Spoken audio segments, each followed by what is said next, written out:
Second down.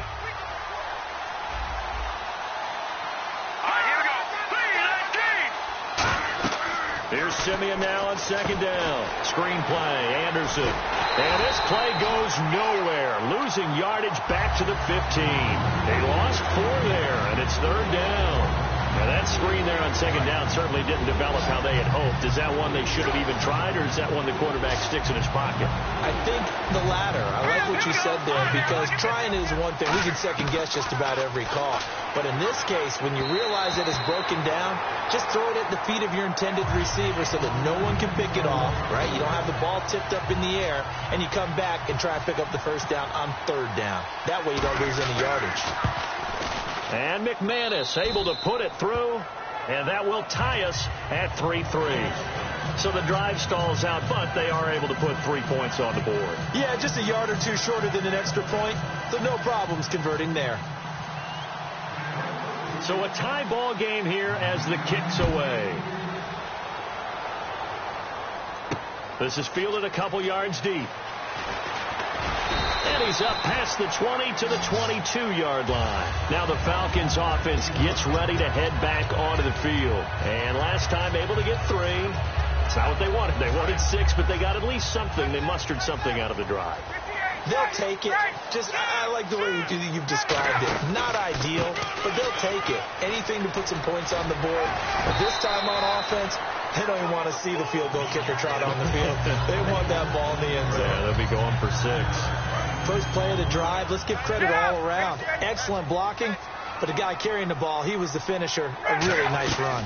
Again, they'll run with Freeman. And he's able to get out to the 32, brought down there. It's a gain of 4 there, and it gives him a new set of downs. So many teams want to throw the ball in this situation nowadays, but I love watching a team that has enough confidence to go ahead and run the football. In that situation, it's almost a tendency breaker. They run. Devontae Freeman. That's going to go as a loss of a yard, and it'll be second down. I saw Von Miller in college at Texas A&M, and all I kept hearing about was his speed off the edge to the quarterback. But what impressed me, his balance and his ability to take on blocks and be a force in the run game, as we just saw there. Coleman. And he'll be limited to a short gain up to about the 34-yard line. And for Coleman, if you combine the rushing and receiving yards, close to 1,000 last year. He had 8 touchdowns as well, and was just really a great 1-2 combo with Devontae Freeman. An outstanding one, and just think, if he's on just about any other NFL team, he's probably the lead running back. And Devontae Freeman gets the bulk of the carries. But Coleman, when he does get his hands on the football, he will produce in a big way, speaking of the numbers you just gave. It's a gain of 11 yards that time, and it produces a new set of downs. That coach is always harped on the quarterback reading the defense and getting into the open man. That's good recognition there. And how about what he did after the catch? Yeah, hit your tight end, let him get some rack. Yeah, when he gets moving, not many guys want to come over and put a hit on him, do they? Just a yard on the first down carry, so it's 2nd and 9. 2 minutes to play in a tightly contested first half. We're back to Atlanta right after this timeout.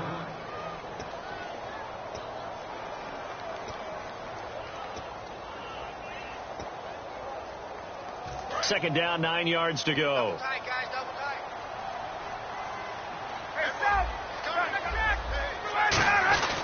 Freeman again. And he'll fight his way forward to about the 48-yard line. Only a gain of a couple there. That leaves him needing about 7 here on third down. Tough day. Tough sledding right there, and it's been that way the entire game. Not a whole lot of room to ramble for him. Yeah, you're right. It's been that way all afternoon. Didn't get a whole lot better there. This is Coleman. No gain on the play there, and it'll bring up 4th down. Now the Broncos are going to take a timeout. It's just their first, so they'll have 2 remaining here before we get to halftime.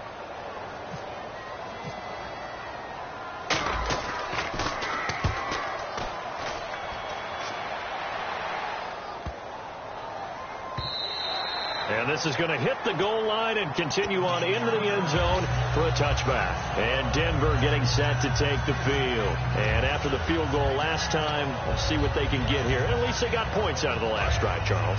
I've never met an offensive coach that didn't want to drive to end with a kick. Most of them want it end with a PAT, right? In this case, a field goal, they'll take it. Way better than the alternative, which is a punt. Yeah, but you met fan bases that wanted that weren't happy with that field goal. I haven't met a fan base yet that wants to drive to end with a kick other than the extra point. That's it. Well, you mind if we go off topic for a second? No, let's go. I like to do that randomly. AFC playoff contenders for this year that didn't make it last season. Who do you have that might get in? Well, I think Cincinnati's got to be considered there. Maybe they'd have an offseason that's calm, and they go into this season and try and get back to the playoffs where they've been perennials. How about Denver? Yeah. Remember last year they didn't have the quarterback. And he fumbled it. It's on the ground. And they are going to set up shop at the 32-yard line. And here now come the Falcons. And a tight game after punting last time. See if they can get something going on this drive. As they head to the field now with the game this close, you got to feel there's a sense of urgency for them going on offense right now. But they have to do it without letting panic creep in and affect their play.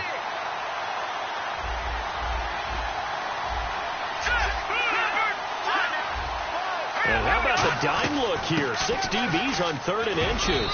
Daring them to run the ball. And he's able to get it to the 33. Good enough for a first down. I always appreciate runners who understand situations. That was just 3rd and inches. No reason to dance around in the backfield and try and break off a bigger play. Just go pick up the first down, and that's exactly what he did. Here's Simeon. Oh, he got position on him, and he pulls it in. Sanders, the former SMU product, had 79 catches last year, over 1,000 yards, 5 touchdowns. They're going to need more of him in Denver if they want to get back into the playoffs. Part of a great tandem, he and Demaryius Thomas. And Demaryius plays out wide. He's one of those guys that you send him out there and let him work one-on-one. He uses his big body and his big frame to get open. Emmanuel Sanders, he has the ability to work inside as well. And he's not just quick, he's also fast. And he's dependable for a quarterback because a lot of the routes he runs are right in the sight line. Easy throws for a QB.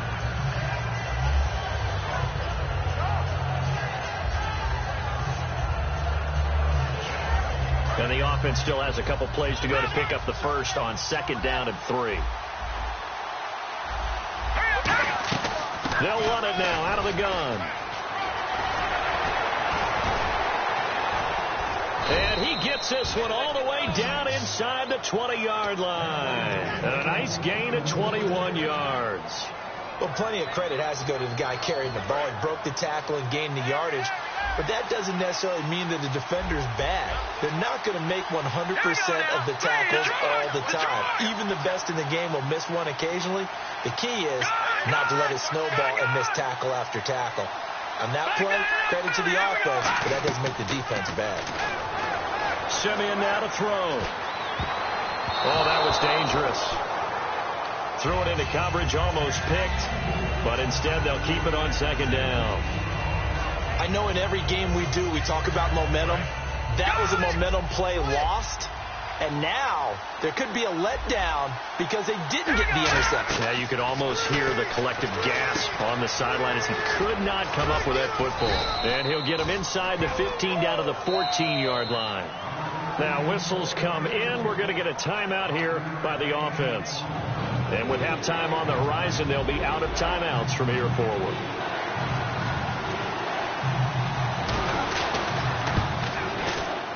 And McManus able to put it through.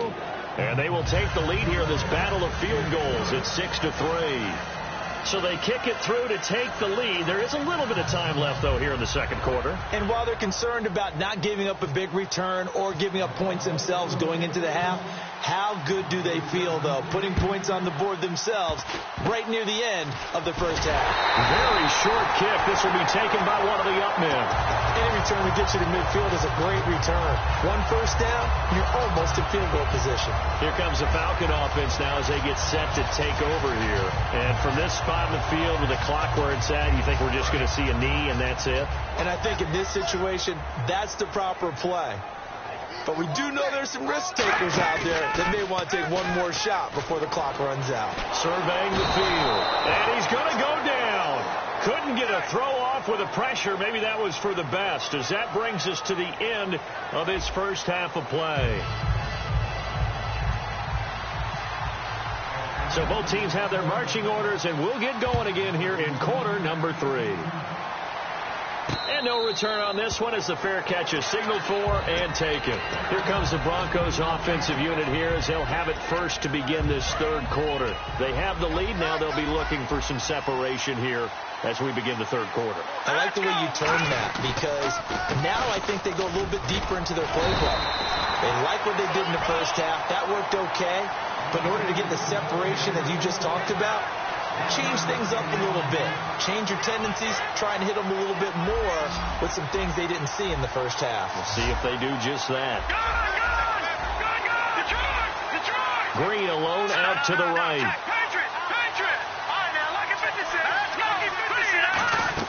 A play fake to Anderson. It's Simeon. Pressure brought in, and the Falcons get there for the sack.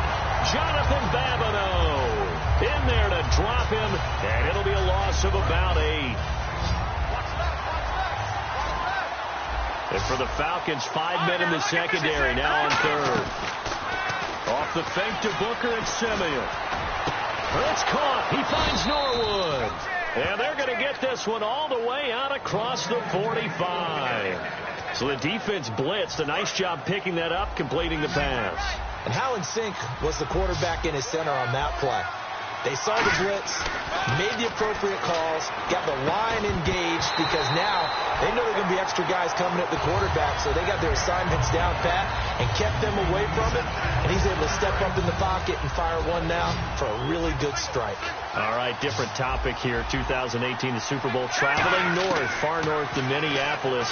Early predictions for that one. Who you got? Well, you know, everyone's still waiting in the NFL for a home team to play in its home stadium, right? So could the Vikings be that team? I'll start in the NFC, and I'm going to say no. I think Seattle, starting to get near that maybe last run with their defense. If Earl Thomas returns, I like Seattle coming out of the NFC. How about you? Well, I'm actually going to take a Dallas Cowboys NFC title run. I think that they came so close this year, probably most talented going into next year. I like that one. Well, in the AFC, I'm going to go with a team that if they improve their defense and their quarterback stays healthy, they could be that team, the Oakland Raiders. Okay, I'm going dark horse. Cleveland Browns. Let's go. Hey, from worst to first. On second down, Anderson. And nothing doing. He's immediately taken down at the line of scrimmage. Calling no gain that time as it's going to leave him with a third and about 3 to go. They brought in an extra defensive back here, so probably not expecting a run on 3rd and 3. A good call. And he gets the first down yardage before he's brought down just outside the 10 at the 11. Kudos all the way around there. First, the play call to give him the ball. But how about the big fella? He doesn't get it very often, but boy, did he take advantage of that opportunity. A big rumble. Let's go. The defensive line disperses a little bit here, maybe expecting a pass. Sanders has it over the middle. And he'll take it into the end zone for a Denver score. Emmanuel Sanders from 10 yards out. And the Broncos will extend their lead. And it's up and good to make the score 13-3.